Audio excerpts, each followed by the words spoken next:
Fire brigade की गाड़ियों समेत सब चीजें देर से पहुंची हैं। इनकी कंपनसेशन का आज ऐलान करें, वरना कल हमें कोई और ऐलान करना पड़ेगा। फौरी तौर पर मैंने इंक्वायरी और इन्वेस्टिगेशन का ऑर्डर किया था। जो धमकाने की कोशिश कर रहा है तो उसके खिलाफ कार्रवाई होगी।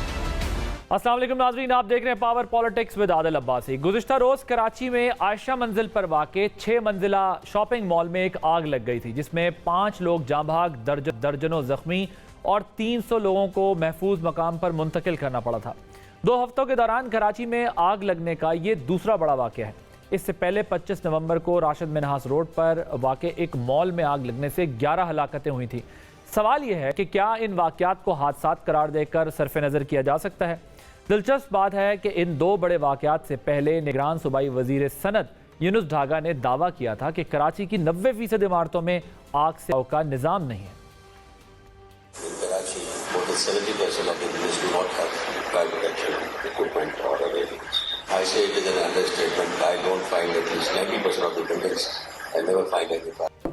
ये किसका कसूर है? इस पर बात करने से पहले कुछ आदाद और शुमार सामने रखूंगा।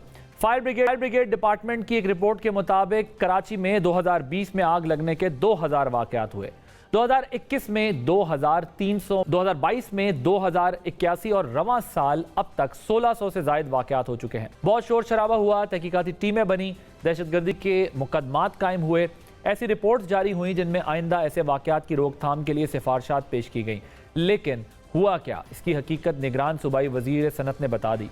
आलमी मयार के मुताबिक 1 लाख की आबादी पर फायर स्टेशन, 4 गाड़ियां और 140 अफराद का अमला होना ज़रूरी है।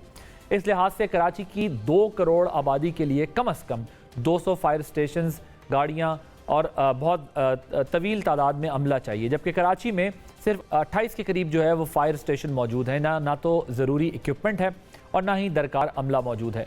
ये किसका कसूर है? सिंध बिल्डिंग कंट्रोल अथॉरिटी क्या कर रही है? बल्दियाती और सूबाई हुकूमतों का क्या किरदार है? इन तमाम मामलात पर आज के प्रोग्राम में हम बात करेंगे। प्रोग्राम के पहले हिस्से में मौजूद होंगे अमीर जमात इस्लामी हैं कराची से हाफिज़ नईम साहब। हाफिज़ नईम साहब, thank you very much for joining us. मुझे ये बताइएगा कि जो हमने अफसोसनाक एक वाक़या देखा है, जिस वक्त हमारे सामने कराची की सूरत में एक अफसोसनाक वाक़या आया है, ये कोई पहला वाक़या नहीं है। आबादी, सनत और मईशत के लिहाज से कराची मुल्क का सबसे बड़ा शहर तो है, लेकिन वर्टिकल स्ट्रक्चर के लिहाज से भी सबसे बड़ा शहर है, जहां कसीर मंजिला हमने देखा है शॉपिंग मॉल्स हैं और आबादी का बड़ा हिस्सा भी हमने देखा है फ्लैट्स में रहता है जो डेट ट्रैप बने हुए हैं। ये जिम्मेदारी कहाँ जाके फिक्स होगी और कब फिक्स होगी? देखें, फिक्स तो करना पड़ेगा और फिक्स जब हम करते हैं तो हमें अपने 30-35 साल का ये पूरा वक्त सामने रखना पड़ेगा और उन पार्टियों को देखना पड़ेगा जिन्होंने पिछले तवील अरसे से कराची पर, पूरे सूबा सिंध पर हुक्मरानी की है, और वो है पीपल्स पार्टी और MQM। ये जो फायर ब्रिगेड है, इसमें डेवलपमेंट क्यों नहीं हुई? अभी आपने खुद ही बताया ना कि 1 लाख पे 4 गाड़ियाँ, तो 1 करोड़ पे 400 गाड़ियाँ, और इसी तरह से जब आबादी 3.5 करोड़ है तो आप अंदाज़ा कर सकते हैं कि इस पर कम अज़ कम 1200-1300 गाड़ियाँ होनी चाहिए ना। आप अंदाज़ा लगाइए कि इस वक्त हम तो 1/10 पे भी नहीं खड़े हुए। 28 स्टेशन है, उनका जो हाल है वो आपके सामने है। कुछ गाड़ियाँ अभी पिछले अरसे में आई हैं, चलें ठीक है, उनकी परफॉर्मेंस बेहतर है, लेकिन कभी पानी नहीं होता, रिस्पांस टाइम सही नहीं है, इक्विपमेंट ठीक नहीं मिले हुए। फिर उसके बाद सोचने की बात यह है कि क्या जो आग लगती है उसके मुख्तलिफ दर्जे होते हैं और मुख्तलिफ आग जो होती हैं उनको मुख्तलिफ तरीके से बुझाया जाता है। हमारे पास फॉर्म्स नहीं होते, जो फॉर्मिंग की जाती है, स्प्रे फेंका जाता है, केमिकल डाले जाते हैं, वो उस तरह की चीज़ें प्रॉपर तरीके से मौजूद नहीं होती। तो कौन रिस्पॉन्सिबल है? जो लगातार 15 साल से इक़्तिदार में है वो पीपल्स पार्टी है, और इन 15 साल में 8 साल इसमें MQM इनके साथ शामिल इक़्तिदार रही है, और इसके अलावा भी वो हुकूमतों में शामिल रहे हैं। फायर ब्रिगेड का अमला KMC के तहत है। मेयरशिप पर इस वक्त जो है वो फाइज हैं कब्जा करके मुर्तज़ा वहाब साहब। आपको सबको मालूम है कि मेयर का इलेक्शन कैसा हुआ था, लेकिन उससे पहले वो एडमिनिस्ट्रेटर भी रहे और उससे पहले भी ज़ाहिर है पीपल्स पार्टी की हुकूमत रही। तो आप बताएं ना कि ये KMC के तहत चलने वाले फायर ब्रिगेड के अमले को क्यों नहीं किया जाता? उनको जो है वो प्रॉपर तरीके से आलात फराहम क्यों नहीं किए जाते? हमारी गाड़ियाँ ज़्यादा क्यों नहीं है? ऐसा तो नहीं है कि बजट ही नहीं था। हज़ारों अरब रुपए का तरक्याती बजट, हज़ारों अरब रुपए का ट्रांसपोर्ट का बजट इस पूरे अरसे में कंज्यूम हुआ, ये कहाँ गया है? अच्छा, इसलिए हम ये समझते हैं कि ये बताएं 2 पार्टियां इसकी हाफिज साहब के, हाँ बिल्कुल आपने कहा कि 2 पार्टियां इसकी रिस्पॉन्सिबल है, लेकिन हम गुज़िश्ता 2 दिहाइयों में हमने देखा कि बल्दिया और सूबाई में हुकूमतों के दरमियान ब्लेम शिफ्टिंग होते देखी हमने, एक दूसरे पर इल्ज़ाम लगा देते थे। लेकिन अब तो दोनों हुकूमतें एक ही जमात के पास हैं। क्या चंद महीनों के जो मेयर हैं, मुस्तफ़ अभी आप बात करें, आपने खुद भी उनका जिक्र किया मुर्तज़ा वहाब का, क्या उन पर यह सारा मलबा डाला जा सकता है? नहीं, उनकी पार्टी है ना, वो अकेले तो इलेक्शन लड़ने के भी काबिल नहीं थे, इसीलिए इलेक्शन बाद में लड़ा है उन्होंने मेयर बनने के बाद, और सारी रूल्स की वायलेशन की है। वो तो 4 वोट लेने के काबिल भी नहीं है, तो पार्टी की तरफ से है ना, वो पार्टी के मुशीर भी हैं, वो पार्टी के सेनेटर भी रहे, वो पार्टी की तरफ से एडमिनिस्ट्रेटर भी रहे, 1 साल उन्होंने एडमिनिस्ट्रेटरशिप की है। तो पीपल्स पार्टी है जो 15 साल से बरसर इक़्तिदार है, और MQM है जो उनकी शराकतदार है। सिर्फ इलेक्शन के मौके पर एक दूसरे के खिलाफ बात करते हैं और इलेक्शन के बाद ये इकट्ठे होकर लूट मार करते हैं और तकसीम कार कर लेते हैं। इसलिए बात तो ये ब्लेम गेम का मसला नहीं है, बात है हक़ाइक़ पर होगी। इस पूरे 15 साल में, बल्कि उससे पहले 35 साल में, जब पूरी ताकत के साथ MQM इस शहर पे हुक्मरानी करती थी, इनकी मर्जी के बगैर पर नहीं मार सकता तक हुई, तो ये इदारे हमारे आगे क्यों नहीं बढ़े? हमारा तो ट्रांसपोर्ट की कंपनी थी, कराची ट्रांसपोर्ट कॉरपोरेशन, वो बंद हो गई। हमारा तो सर्कुलर रेलवे था, वो बंद हो गया। हमारा K4 मंसूबा 18 साल से नहीं चला, और लास्ट मंसूबा नेमतुल्लाह खान ने K3 बनाया। आप यहाँ KCR है, वो नहीं बनी। यहाँ पर सीवरेज का ट्रीटमेंट प्लांट से वो नहीं लगे, यहाँ पर कंबाइंड इफ्लुएंट ट्रीटमेंट प्लांट लगने थे, वो नहीं लगे, यहाँ पर लाइट रेल सिस्टम चलना चाहिए, वो नहीं बना। तो ये कौन रिस्पॉन्सिबल होगा? ये ब्लेम गेम का मसला थोड़ी है। पीपल्स पार्टी, MQM, ये दोनों को फिक्स करना होगा, और इनकी जो करप्शन और लूट मार। अब आप देखें, MQM ने दावा ये किया था हम गरीबों की पार्टी हैं, मुतवस्सित तबके की पार्टी हैं। मुतवस्सित तबका तो गरीब हो गया, जो अपर क्लास था वो मिडिल क्लास में आ गया। लेकिन इनके जो लोग थे, जो पार्टी के लोग थे, वो देखें लंदन में, मलेशिया में जायदादें बनाते रहे, चाइना कटिंग मास्टर निकले, इस शहर के मैंडेट को बेचा। अभी ताज़ा तरीन वारदात ये की है, इन पार्टियों ने मिलकर के हमारी 1.5 करोड़ आबादी खा गए। पीपल्स पार्टी, MQM और नून लीग ने मिलकर हमारे साथ ये जुल्म किया। इसलिए मैं समझता हूं कि फिक्स तो करना पड़ेगा, फिक्स किए बगैर जनरलाइज करके बात को नहीं चलाया जा सकता। इसलिए मुर्तज़ा वहाब साहब नए नहीं है, मुर्तज़ा वहाब साहब पार्टी के रिप्रेजेंटेटिव हैं। पार्टी ने कब्जा करवा के इनको मेयर मुंतखब करवाया है जबरदस्ती, और इसलिए उनको रिस्पॉन्सिबिलिटी तो लेनी पड़ेगी। अच्छा, अब हाफिज साहब मुझे जरा ये बताएं, इमारतों में जो इमरजेंसी एग्जिट नहीं होता, हमने देखा है फायर फाइटिंग इक्विपमेंट का फुकदान नजर आता है, इस तरह भी आप जिक्र भी कर रहे थे। लेकिन जब फायर ब्रिगेड को इत्तला मिलती है तो बहुत देर से रिस्पॉन्स आता है, जो अभी आपने वैसे जिक्र किया।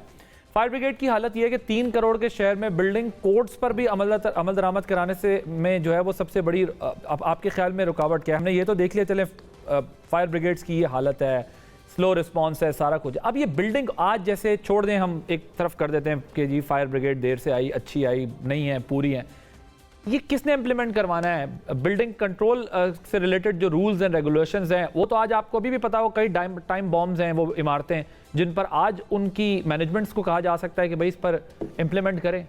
देखिए, सिंध बिल्डिंग कंट्रोल अथॉरिटी जो पहले कराची बिल्डिंग कंट्रोल अथॉरिटी थी, अब तो पीपल्स पार्टी ने MQM के साथ मिलकर इसको सिंध बिल्डिंग कंट्रोल अथॉरिटी बना दिया था। कराची शहर से तो सारे इख्तियारात लेकर Sindh solid waste management, Sindh फला। अब भाई कोई बल्दियाती और शहरों के भी कोई हुकूक होते हैं, चाहे वो लाड़काना के हों चाहे कराची के हों, सबको देना चाहिए।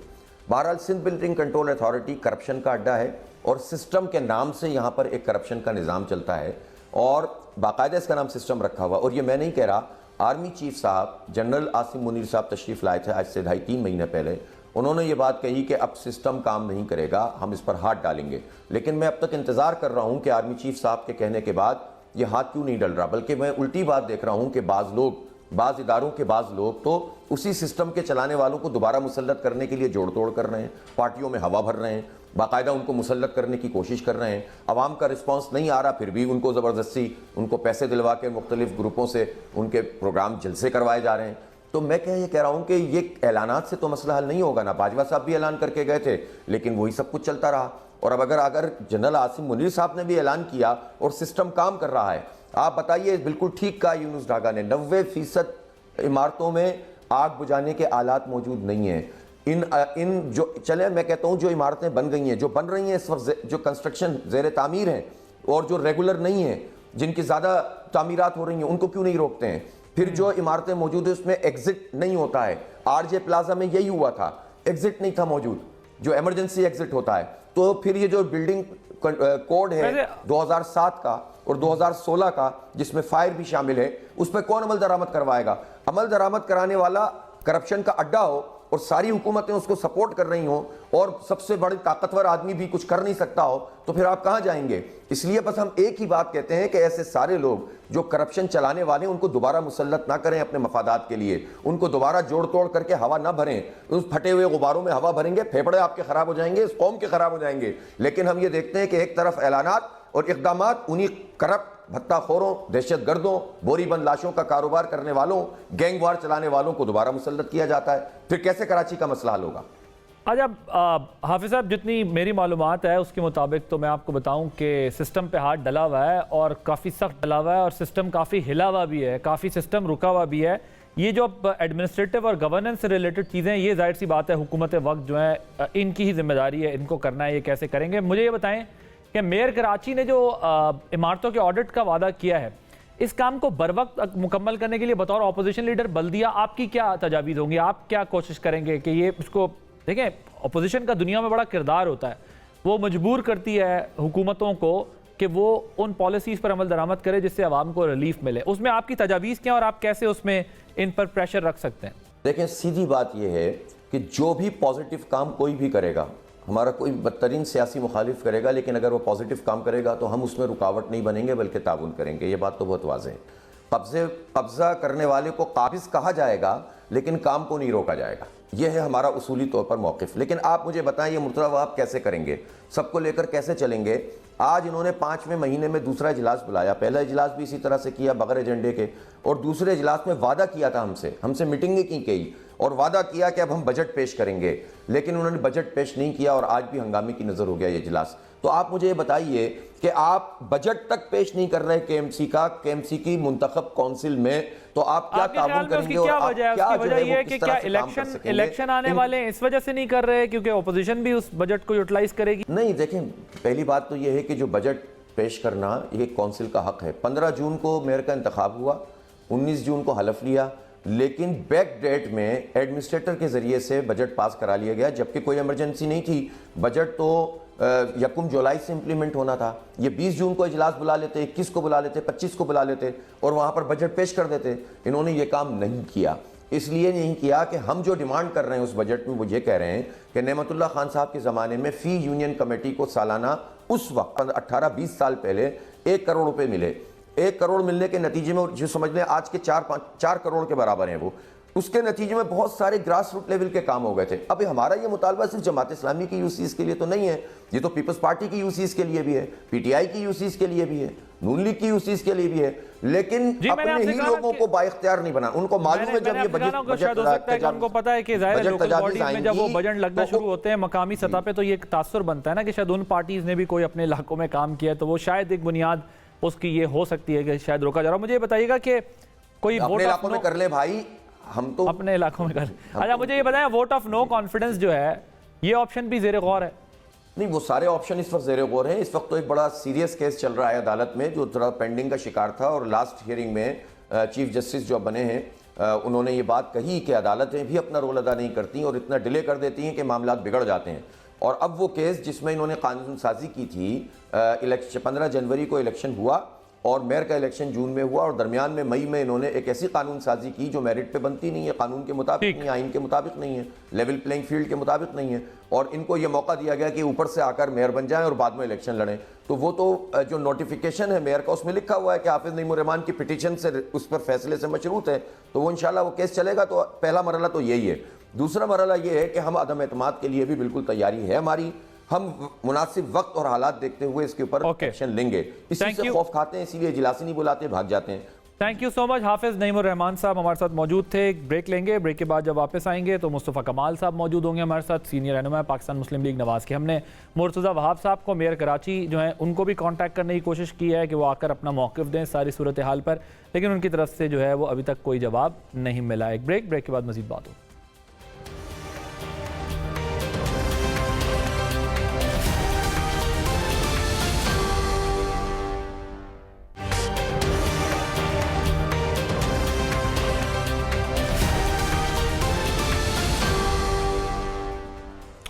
Welcome back. अब हमारे साथ मौजूद है एमक्यूएम के सीनियर रहनुमा और फॉर्मर मेयर कराची मुस्तफ़ा कमाल साहब। मुस्तफ़ा कमाल साहब, thank you very much for joining us. मुझे ये बताइएगा कि जो गुज़िश्ता रोज़ आतिशज़दगी का वाक़या हुआ, औसतन 2000 छोटे बड़े केसेस जो है वो कराची के अंदर होते रहते हैं, जिनमें दर्जनों जानें ज़ाया हुई हैं, बड़े वाक़यात भी हैं, छोटे वाक़यात भी हैं।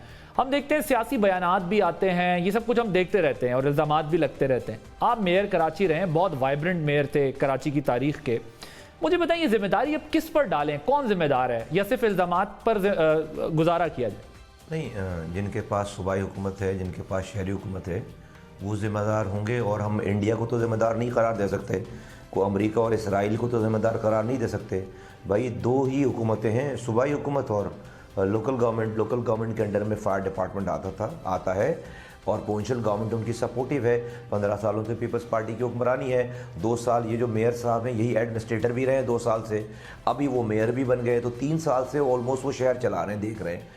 तो फायर टेंडर्स और फायर स्नॉकर्स और जो ये इक्विपमेंट, ये तो किसी प्रोविंशियल गवर्नमेंट के लिए जो कि 22,000 अरब रुपए खर्च कर चुकी है 15 सालों में, उसके लिए 15 सालों में फायर डिपार्टमेंट को इक्विप करना कोई मसला था? हमारे ज़माने में भी आग लगा करती थी, कोई हमारे प्रोविंशियल गवर्नमेंट हमारी सपोर्टिव नहीं होती थी, लेकिन उस ज़माने का फायर डिपार्टमेंट जो है वो वन ऑफ, हमने सबसे ज़्यादा 3 स्नॉर्कल में नई, 2 नई और 1 पुरानी को जो कि रिपेयर फारूक सत्तार के ज़माने में आई थी उसको एक्टिवेट करा के छोड़ कर गया।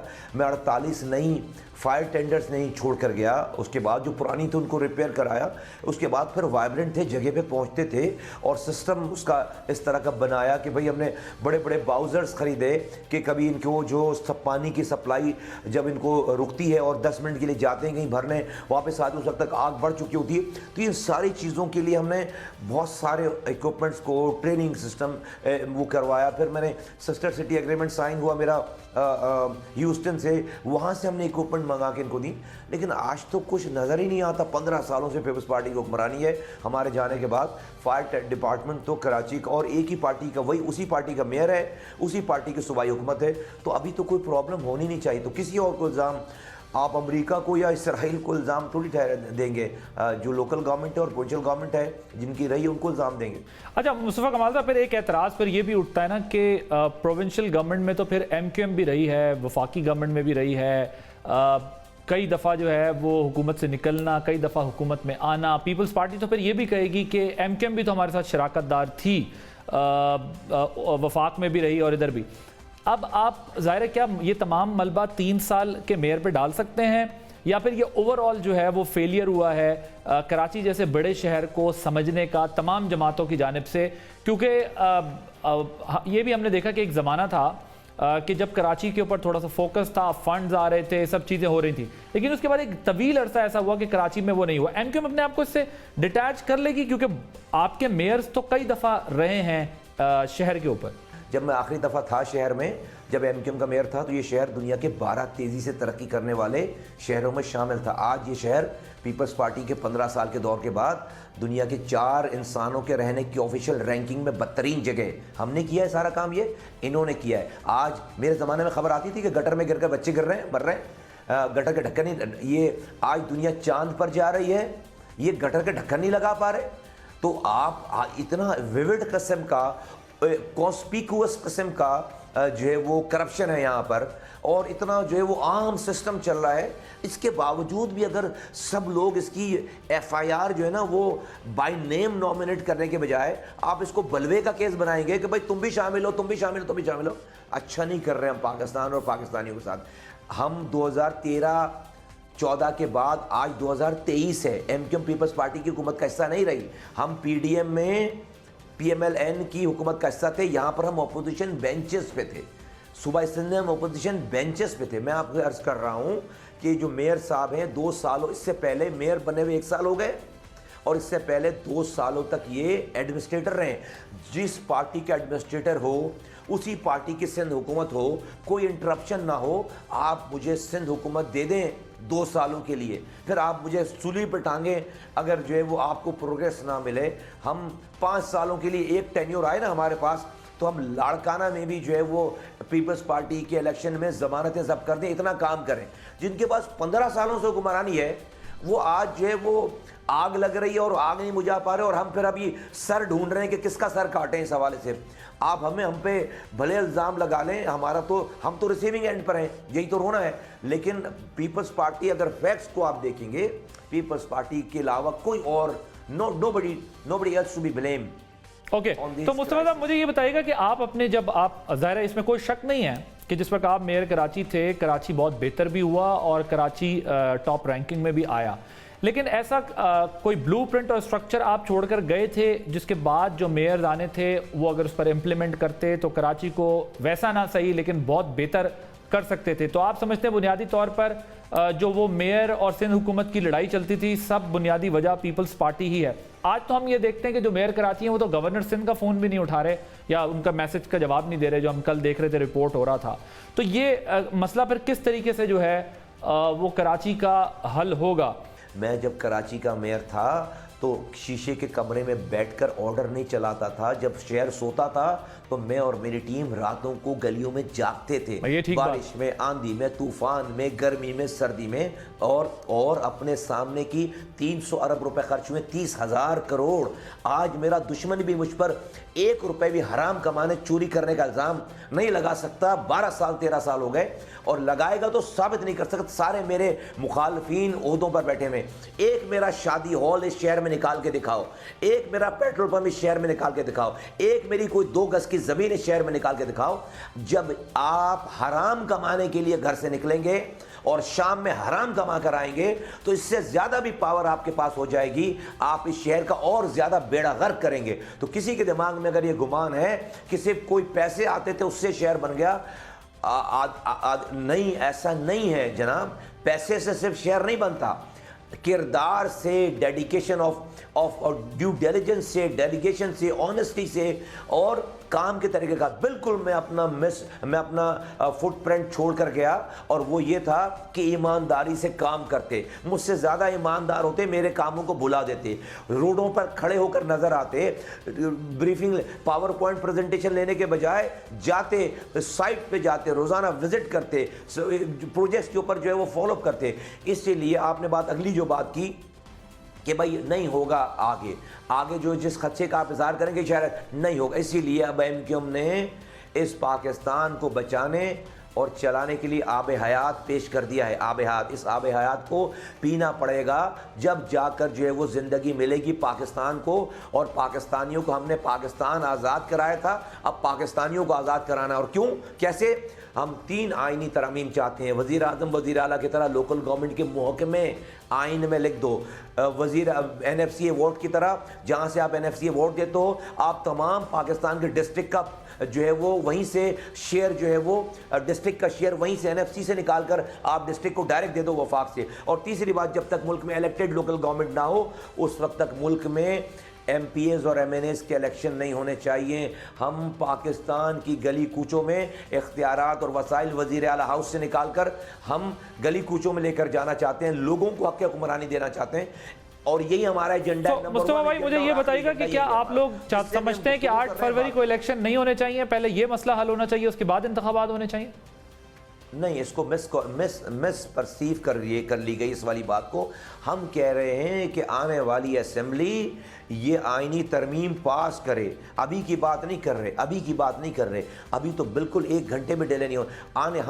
हम जिस असेंबली में के लिए इंतखाबात 8 फरवरी को हो रहे हैं, उस असेंबली में आइनी तरमीम एमक्यूएम लेकर जा रही है। उसका मसवदा सारी पार्टीज़ को बुलाकर, सारे प्रोफेशनल्स को बुलाकर एमक्यूएम ने पेश कर दिया है। आज अगर हम जाकर किसी से मज़ाकरात कर रहे हैं, अगर हम जो है वो इंतखाबी इल्हाक करने की बात कर रहे हैं, तो कोई हमारे पास ये एजेंडा नहीं है कि हमें इतनी वजारतें चाहिए, इतनी सदारत चाहिए, ये महकमे चाहिए, ये नहीं। सिर्फ 1 पॉइंट एजेंडा है कि लोगों को इख्तियारात और वसाइल निकाल कर सूबे के वज़ीर आला हाउस से लाड़काना को भी दो, खैरपुर को भी दो, शिकारपुर को भी दो, नवाबशाह को भी दो, और कराची और हैदराबाद को भी दो, बलूचिस्तान को भी दो, साउथ पंजाब को भी दो, और खैबर पख्तूनख्वा को भी दो। अगर आपने इख्तियारात और वसाइल नीचे ट्रांसफ़र नहीं किए, ये पाकिस्तान अब नहीं चल रहा पाकिस्तान। और देखें, वफाक का कोई नुकसान नहीं है, वफाक से तो सारे पैसे सूबाई खुद मुख्तारी के नाम पर NFCA वोट डिविजिबल पूल में सूबे के पास आ जाते हैं। लेकिन PFC नहीं होता ना,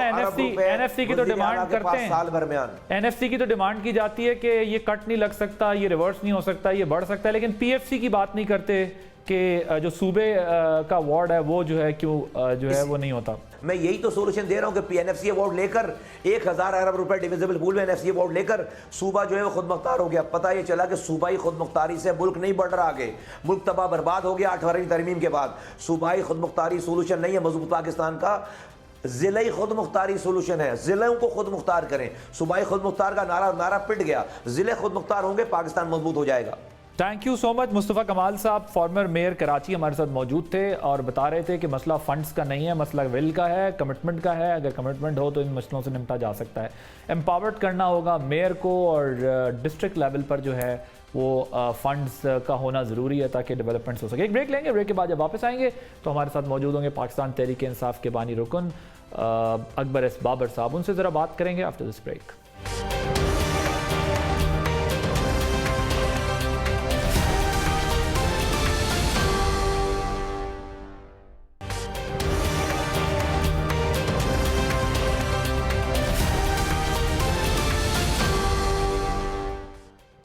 welcome back. Intra party election के हवाले से पाकिस्तान तहरीक इंसाफ पर तलवार लटकी हुई है।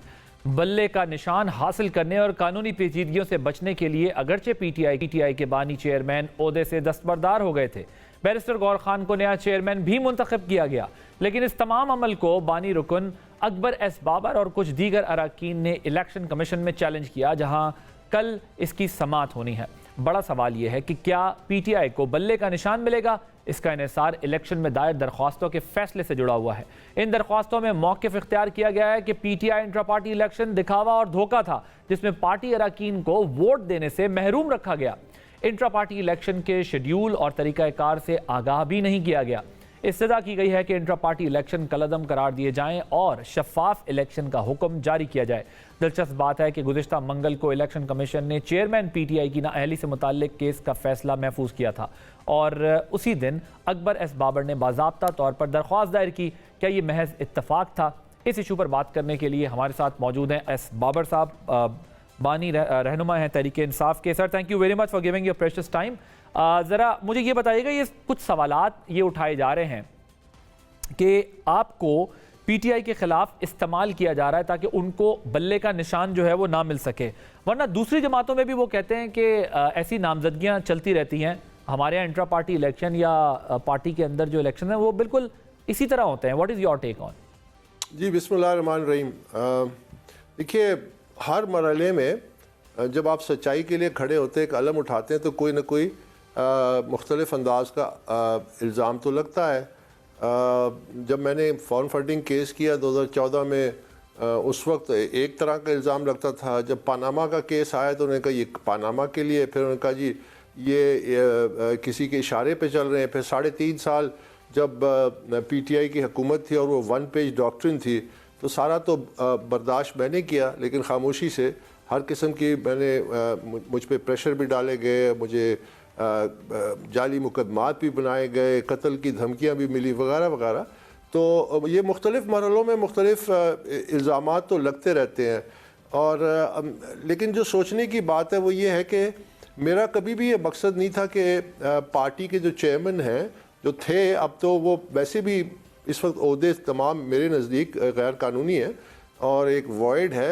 फाउंडिंग जो चेयरमैन इमरान खान है, जो हमेशा रहेंगे फाउंडिंग चेयरमैन, जिस तरह मैं हमेशा फाउंडिंग प्रेसिडेंट पीटीआई बलूचिस्तान रहूँगा, क्योंकि मुझसे पहले कोई जमात ही नहीं थी, जमात की बुनियाद रखी थी। तो इसलिए ये कभी मकसद नहीं था कि पार्टी चेयरमैन या किसी पर्सन स्पेसिफिक को टारगेट करें। हमारा पहले दिन से ये एक हमारा जब जमात हमने बनाई थी, इसका बुनियादी आइन जो बनाया था उसमें मैं फ़रीक था।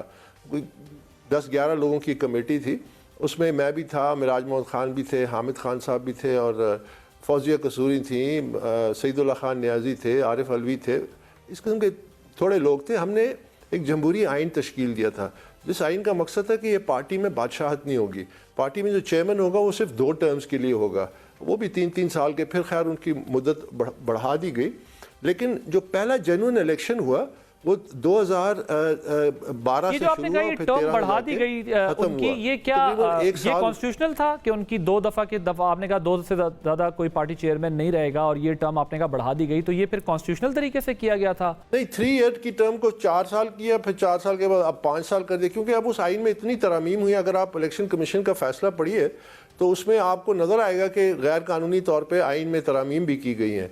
तो इसीलिए फिर हमारे एक साथी हैं, उन्होंने आज इलेक्शन कमीशन में ये भी दरख्वास्त दी कि जो सर्टिफाइड आइन है जो इलेक्शन कमीशन की नज़र में इस वक्त, क्योंकि अगर आप फैसला पढ़ें तो उसमें उन्होंने काफ़ी तारीख दी हुई है कि किस तरह आइन में तब्दीलियाँ की गई जो कि गैर कानूनी थी, नेशनल काउंसिल का इजलास नहीं बुलाया गया, कागजी कार्रवाई भी पूरी वगैरह वगैरह। तो अब कहने का मकसद है जो बुनियादी चीज़ है, देखिए पाकिस्तान तहरीक इंसाफ का अगर आप सियासी सफ़र देखिए, वो बड़ा खूबसूरत अंदाज उसको इस तरह पेश किया जा सकता है कि शुरू के 15-16 साल नज़रियाती लोगों की ज़रूरत थी, क्योंकि हमने इसकी ब्रांडिंग की, एक नज़रियाती जमात की, एक तब्दीली की जमात की, एक इनकलाबी जमात की। उसके बाद इनको पैसों वालों की ज़रूरत पड़ी, इन्होंने पार्टी ATMs के हवाले कर दिए। उसके बाद इनको मूरसी सियासतदानों की ज़रूरत पड़ी, कॉन्स्टिट्यूंसी पॉलिटिशियंस की, इन्होंने उजरती सियासतदानों के आउटसोर्स उनको पार्टी हवाले कर दी। अब चूँकि वो केसेस हैं तो इसलिए उन्होंने वकला के हवाले कर दी। ये तो पूरा का पूरा जो एक निज़ाम चल रहा है, ये तो एक शख्स के इर्द गिर्द रिवॉल्व कर रहा है। हमारा मकसद था कि पार्टी को सही मानों में एक जमहूरी पार्टी बनाए। अब देखिए ना कितना बड़ा अलमिया है कि आज हमारे जो बड़े वकला हैं, नामवर वकला हैं, वो एक फ्रॉड, एक नाटक को अपना चेहरा दे रहे हैं, और फिर वही लोग सुप्रीम कोर्ट में खड़े होकर मुझे और आपको दर्श देते हैं कि आइन क्या है, जमहूरियत क्या है, फंडामेंटल राइट्स क्या है, डेमोक्रेसी क्या है। हाउ कैन यू जस्टिफाई ये फ्रॉड जो हुआ है कि 2 दर्जन लोगों को खड़ा किया, कहते हैं कबूल है कबूल है कबूल है, जब मैं खुद पर्सनली 1 दिसंबर को पाकिस्तान तहरीक इंसाफ के मरकजी सेक्रेटेरिएट में बमाए और भी साथी थे, तो वहाँ उनके जो नुमाइंदे थे जो इमरान खान के बहुत करीबी हैं, बहुत लॉयलिस्ट हैं, उनसे शायद मुकाबले में लॉयलिस्ट और पार्टी के चेयरमैन के करीब कम ही लोग होंगे, वो आके मुझे उन्होंने बड़े साफ अंदाज में कहा, और ये सब रिकॉर्डेड है, हमने इलेक्शन कमीशन के सामने रखा है वो वीडियो, कि वो कहते हैं जी ये चीज़ें एग्जिस्ट ही नहीं करती, ना वोटर लिस्ट है, ना कागजात नामजदगी है, ना कवायद ज़वाबित है। तो हमने कहा फिर हम किससे रब्ता करें? कहते जी कोई नहीं, हम बस यही हकीकत है, आप किससे क्या रब्ता करेंगे, ये कागजी कार्रवाई है।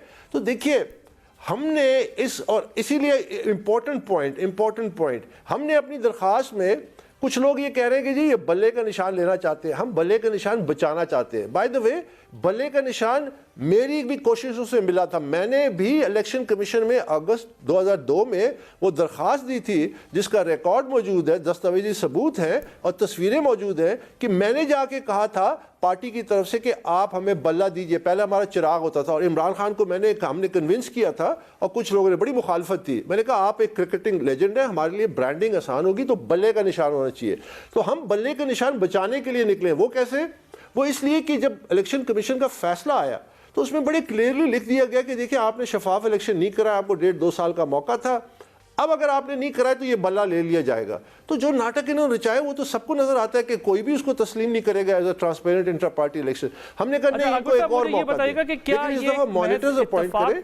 और कि जिस दिन साबिक चेयरमैन की नाअहली का फैसला महफूज हुआ उसी दिन आपने दरख्वास्त भी दी, ये भी एक जाहिर है कहा जाता है ना, ये क्या कोइंसिडेंस था, जिस दिन उनकी नाअहली का फैसला उस दिन आपने दरख्वास्त दे दी। और PTI के जो नए चेयरमैन ने कहा कि आप काफ़ी अरसे से जो है वो पार्टी के साथ जो है वो एक्टिव भी नहीं थे, मुंसलिक ही नहीं थे, और इस हवाले से पार्टी 2011 में पार्टी की एक प्रेस रिलीज़ भी है कि आपकी बुनियादी रुकनियत ख़त्म कर दी गई थी।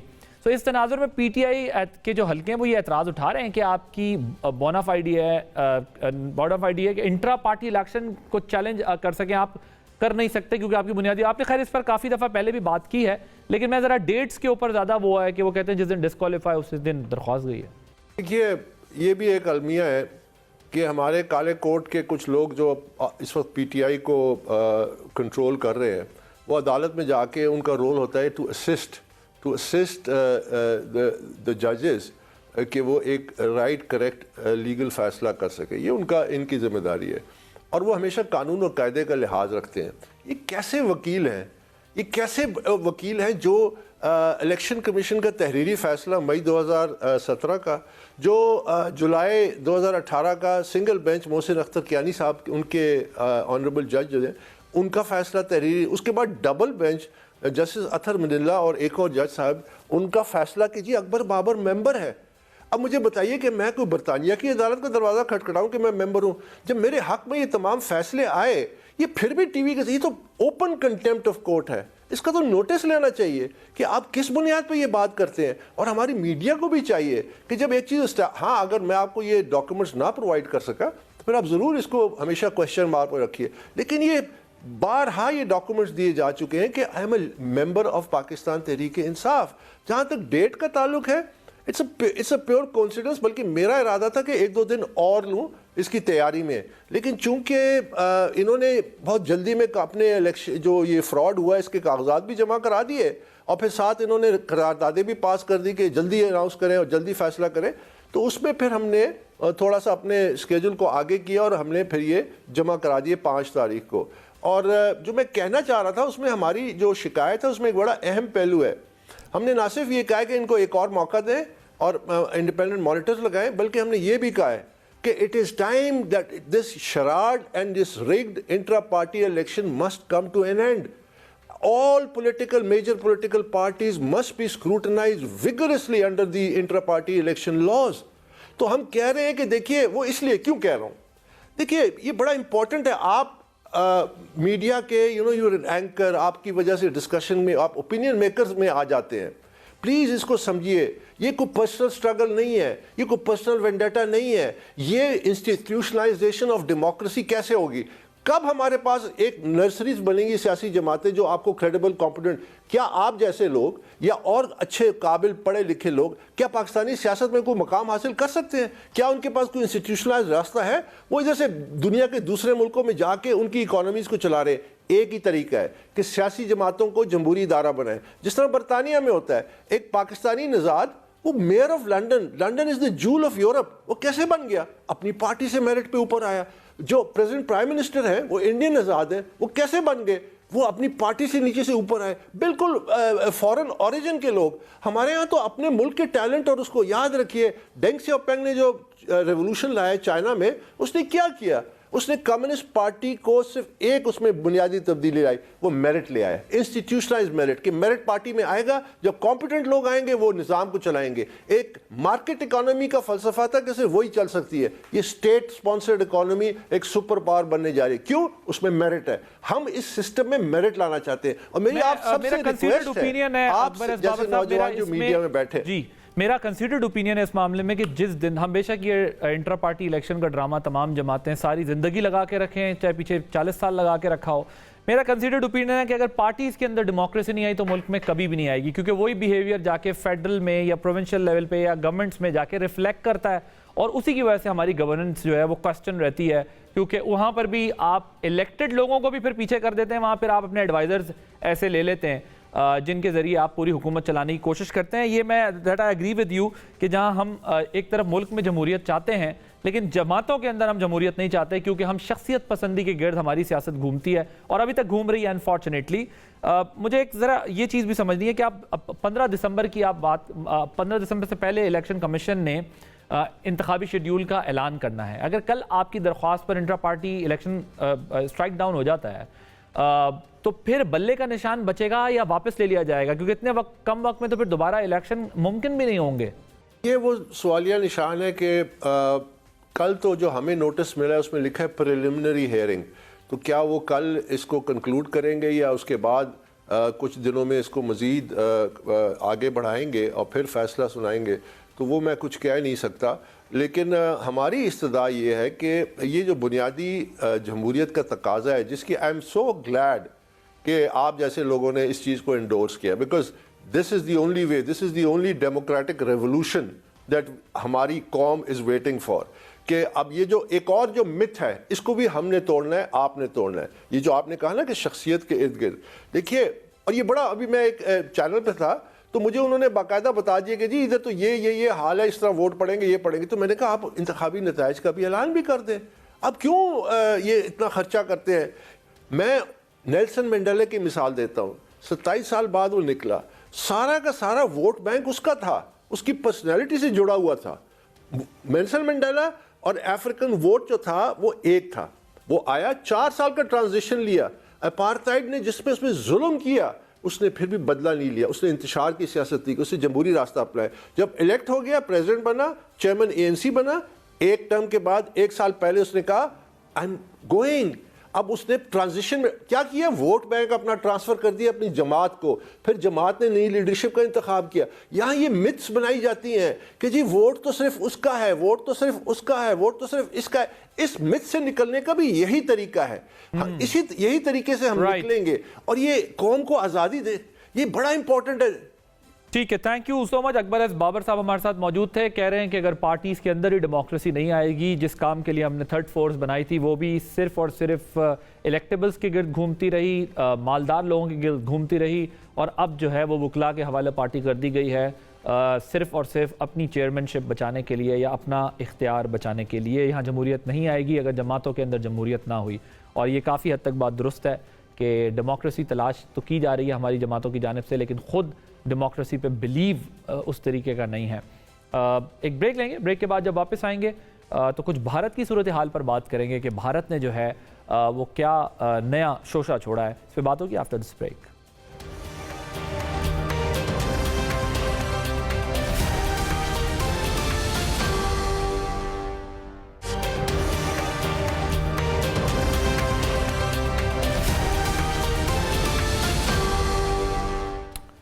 Welcome back. रवां हफ्ते भारत की लोकसभा ने मकबूजा जम्मू और कश्मीर से मुताल्लिक 2 मुतनाज़ा बिल पास किए हैं।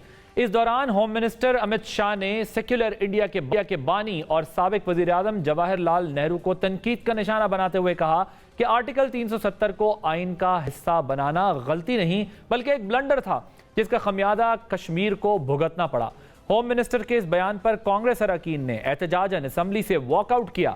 इंतहा पसंद बीजेपी के वजीर का यह बयान अक़वाम मुत्तहिदा की करारदादों की सरीहन खिलाफ वर्जी है। मोदी की क़यादत में हिंदुस्तान एक फैशिस्ट हिंदू इंतहा पसंद रियासत बन चुका है जहां इसका सेक्युलर चेहरा अब नजर नहीं आता। 5 अगस्त 2019 को भारत ने आर्टिकल 370 को ख़त्म करके मकबूजा जम्मू और कश्मीर में निहत्ते और मासूम कश्मीरियों की कत्लो गारतगरी का बाजार गर्म किया। मोदी हुकूमत के इस गैर कानूनी इक़दाम का असल मकसद कश्मीरियों को उनकी अपनी सरजमीन में अक़लियत में तब्दील करना है। इंतख़ाबात से कबल बीजेपी कौम परस्त हिंदुत्वा जज्बात को उभारने के लिए सस्ते पॉपुलिस्ट इक़दामात का सहारा लेती रही, जिसमें 2014 का सर्जिकल स्ट्राइक का ड्रामा और फिर 2019 में पुलवामा को इंतखाबी फ़ायदे के लिए इस्तेमाल करने की नाकाम कोशिश की गई। और अब 2024 के इंतखाबात से कबल मोदी मकबूजा जम्मू और कश्मीर को अपने मज़मूम मकासद के हुसूल के लिए इस्तेमाल करने के एक बार फिर कोशिश कर रहे हैं। बीजेपी हिंदुस्तान की तारीख को मस्क करने के दर पर है ताकि मुस्लिम रंग, इक़दार और रिवायात को मुकम्मल तौर पर ख़त्म किया जाए और इस तरह इसे मुकम्मल तौर पर हिंदू रियासत बना दिया जाए। बीजेपी ने मुल्क को शदीद पोलराइज किया है और सिर्फ अपने सियासी मकासद के लिए मजहब की बुनियाद पर कौम को तकसीम किया है और सिर्फ इक़्तिदार में रहने के लिए इलाकाई अमन को दाव पर लगाने से भी दरेग नहीं किया जा रहा। आदिल अब्बासी को इजाज़त दीजिए। अल्लाह हाफ़िज़।